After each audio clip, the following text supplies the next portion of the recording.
What are you doing, bud? Yeah. Need some loving? Is that what you're telling me? Yeah.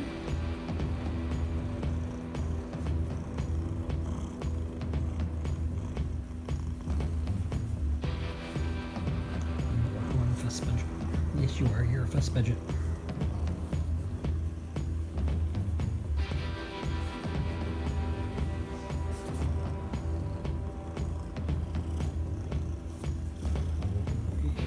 The belly rub down.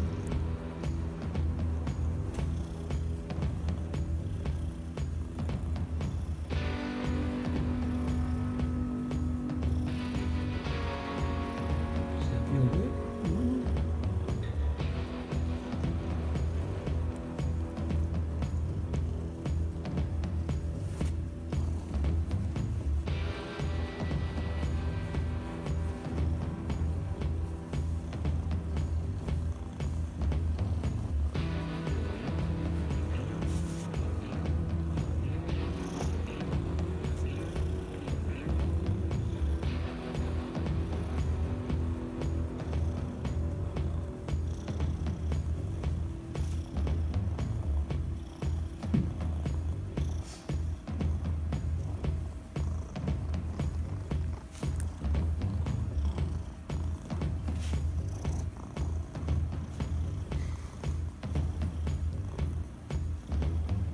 What a spoiled boy. What a spoiled boy.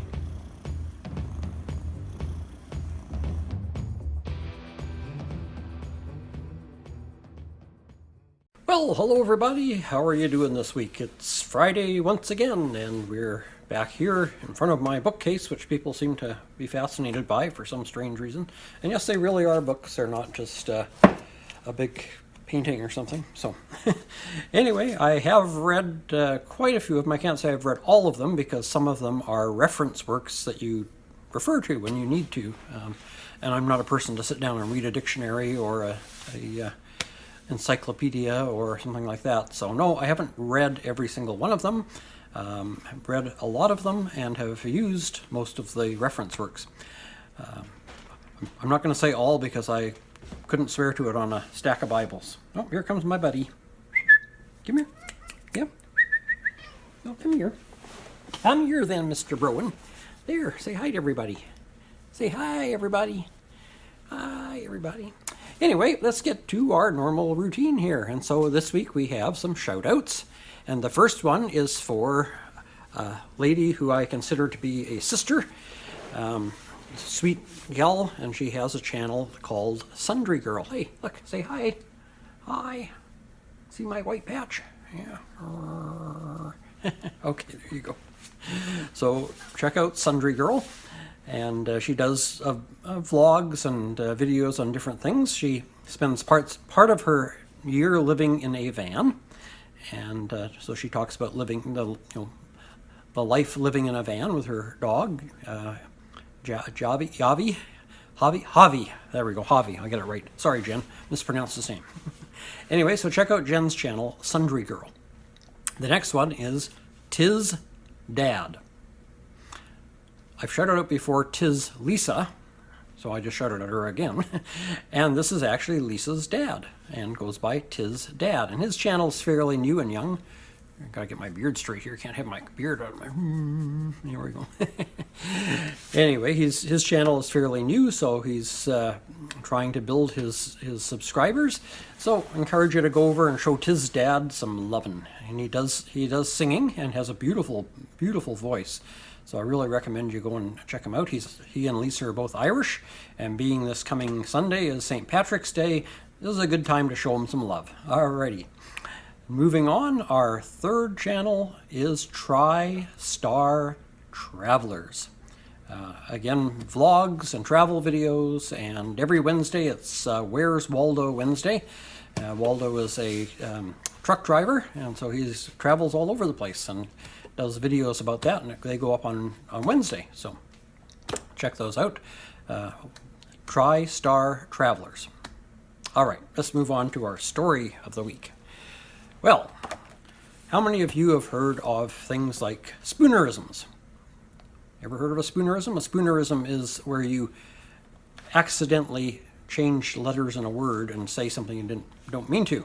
For example, Reverend Spooner, who spoonerisms are named after, was once asked at a banquet at the university at which he taught to give a toast to Queen Victoria. And so he stood up with his glass of wine and was supposed to say, "And now a toast to our dear Queen." But what he said instead was, "And now a toast to our queer Dean." That's a spoonerism. Alrighty. So, Mr. Spooner and is well known, or known as spoonerism. How many of you have ever used the term, and please forgive me if you don't take it wrong, crap? Well, that was from a gentleman whose last name was Crapper, Thomas Crapper. He invented the modern toilet, actually the valve that allows the modern toilet to work. And unfortunately for him, people started referring to toilets as the crapper, after Thomas Crapper, who invented, as I say, the workings of the modern toilet. So in his case, maybe not such a polite thing to have yourself remembered for, but that's why we use that term to refer to fecal matter. Poor Thomas. Amelia Bloomer, who invented a type of ladies' underwear, the bloomers. So you can see how people's names sometimes get associated with things. So let's read our story. You ever heard the term putting on the Ritz? Actually, there was a song, I think, back in the 30s, or maybe it was the late 20s, called Putting on the Ritz. But let's find out why we use the term putting on the Ritz. A good number of men and women, from Amelia Bloomer and Captain Charles Boycott to the Earl of Sandwich and the Reverend William Spooner, are remembered as nouns in the language. Far fewer individuals have made a contribution so unusual or distinctive that they have been immortalized as adjectives. One of them, Caesar Ritz, was born in the Swiss village of Niederwald in 1850. The 13th child of a farming couple, he tended the family's cows until his father insisted he become an apprentice wine waiter at a nearby hotel. After a year, he was not only fired, but told, "You will never make anything of yourself in the hotel business. It takes a special gift, and you haven't got it." Caesar tried again and was fired again. He moved to Paris and was fired a third time for breaking dishes. A lesser man would have called it a career, but Ritz persevered and gradually rose through the ranks of restaurants and hotels to Nice, Monte Carlo, Lucerne, Baden-Baden, and other watering spots of the rich and titled. By 1888, he had enough of a name for himself that a former client, Rupert Doyle Cartier, invited him to manage a new luxury hotel being built in London. The hotel, the Savoy, became a sensation, largely because of its elegance, perfect service, and the fact that Ritz never brought with him. Sorry, I'm misreading. Let me start that sentence again. The hotel, the Savoy, became a sensation, largely because of its elegance, perfect service, and the fact that Ritz had brought with him a chef named Auguste Escoffier. In 1896, Ritz was persuaded to open a hotel in Paris that would bear his name. He took 2 years to find a suitable building, a mansion on the elegant Place Vendôme, and assemble the right furnishings. Ever assiduous, he ordered apricot-colored lampshades, believing that their muted light was more flattering to women. There are now Ritz hotels in half a dozen cities, some better and some ritzier than others. There are also dozens of enterprises in London and New York alone, from shirt makers to fish and chip shops that bear the august name. The Ritz is not ritzy. Caesar's son said, that bear the august name. The Ritz is not ritzy, Caesar's son said, when told that his father's hotels might be too fancy for some. What it is, its celebrated guests agree, is the sort of place that makes the wealthiest clients feel as if they have not left home, or at least that they have all the conveniences and thoughtful attention they might receive while visiting a hospitable friend. The hotel's secret of success lay in Ritz's daily reminder to his staff, quote, "People like to be served, but invisibly," unquote. Perhaps he was inspired by the memory of his own bumbling forays as a waiter. So now you know where we get the term "putting on the Ritz" comes from. It's from Cesar Ritz, a Swiss gentleman who was a bumbling oaf as a wine waiter and turned out to be a great success as a hotelier. Hotelier? Oh, however you pronounce it. So there you have the story behind why we say "putting on the Ritz." All right, you're ready for the groaner of the week, right? You're ready to... Well, some of you have probably heard this story before. It's been around for quite a long time, but I'm going to share it anyway.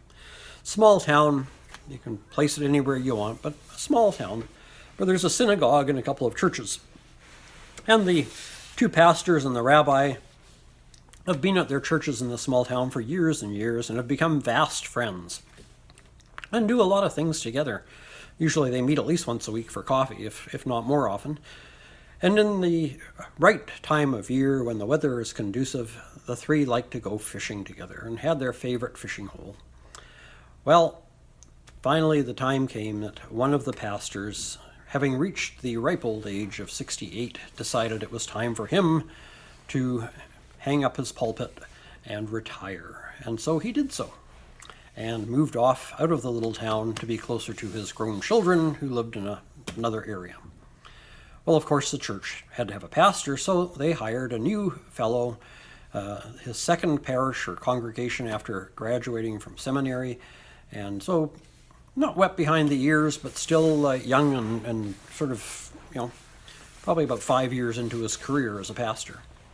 And the rabbi and the other pastor welcomed him warmly and made him part of their circle and embraced him and took him for coffee and everything they liked to do with their previous friend who left.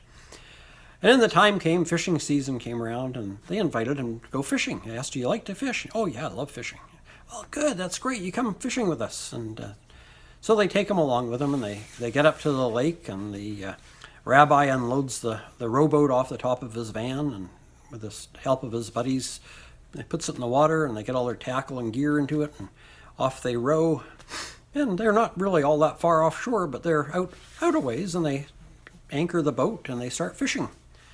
And the rabbi lands a fish pretty quick, and the others, congratulate him, and they keep fishing. And the sun starts coming up. They start early in the morning, like any good fisherman would. And the sun starts to come up, and it starts to warm up. And finally, the rabbi says, "Oh," I need my hat. I forgot it. I must have left it in the van. "I'll be right back," he says, and he steps out of the boat, walks across the water to the beach, up to the van, opens the van, hunts around, finds his hat, puts it on his head, locks up the van, comes back, walks across the water, climbs back into the boat, sits down, and commences to fish again. Well, this new young pastor is just kind of going like, whoa, that takes a lot of faith. I mean, even Peter started off okay, but doubted and ended up sinking and crying out to Jesus to save him. Oh man, and he's Jewish. He's not even a Christian. Oh man, he has a lot of faith. Well, they keep fishing and nothing more is said. And pretty soon the older pastor that has been there for a while says, "I'm starting to get thirsty. Did we bring the beverages?" And they look around the boat and they go, "Darn, no, we must have left them in the van." He says, "Levi, give me your keys. I'll go get them." So the rabbi hands over his van keys, and the older pastor steps out of the boat, walks across the water, up the beach to the van, unlocks it, pulls out a small little cooler, closes the van, locks it up down the beach, walks back across the water, climbs in the boat, sits down, opens the thing, and starts passing out beverages. Well, this young new pastor sitting there thinking like, where have I, what is this little town I've come to? These people have such great faith they can walk on water, and oh Lord, I can't be shown up. My congregation will think it's terrible if I'm shown up by a rabbi and a priest of another denomination, or pastor of another denomination. This isn't good, Lord. Please, oh Lord, forgive my lack of faith and strengthen it, Lord. And I truly believe that with you all things are possible, and your will be done. And yes, Lord, I know that I have enough faith in you and trust in you that you will bear me across the water, so that I too can be a part of this group and show how great and strong my faith is, because it is, Lord. I really trust you. And so he suddenly says, man, the glare off the water is starting to bother my eyes. I think I left my sunglasses in the van. Would you mind if I go get them? The rabbi says, oh, no, not at all. And he hands him the keys. The young pastor stands up, steps out of the boat, and ploosh! And he's splashing around in the water while the rabbi and the other pastor reach over the side and haul him back into the boat. And of course, he's just embarrassed as all get out. And, sits there dripping wet and doesn't say a thing. The rabbi and the other pastor, they don't say anything. They all go back to fishing. The fellow's sitting there and he's feeling kind of cold and soggy, but he just starts praying again. Lord, forgive me for that. Forgive my unbelief. Increase my faith. Give me the faith I need, Lord, to step out boldly on the water and walk across to the beach. Because, Lord, I know with you all things are possible, and I love you, Lord, and I trust you, and I know that you're with me. So he finally is starting to dry off a little bit, and he says, these wet coals are kind of getting to me. He says, I've got a change of clothes in my backpack in the van, so I think I'll go get them if that's okay. Oh, yeah, that's fine, yeah. And the rabbi says, yeah, you still got my keys, so yeah, fine. So the young pastor stands up and he steps out of the boat and poosh, there he goes again, all dripping wet, soaking wet. The rabbi and the other pastor haul him back into the boat, and as they're doing that, the pastor looks at the rabbi and says, do you think we should tell him where the stones are? Oh, there you go. There's your groaner for the week. Hope you've enjoyed this week's show. And tune in on Tuesday. We'll be doing something, I think, if I remember rightly, in my old brain. Let me check back here somewhere. You see back there? Somewhere back in there, there's a thought. Maybe if oh, there we go. I jarred it to the front. Yes, I'm making baked apples. So tune in on Tuesday. We're going to do pecan baked apples. How's that sound? Alrighty. Have a great weekend, my friends. Take care, stay safe, and God bless.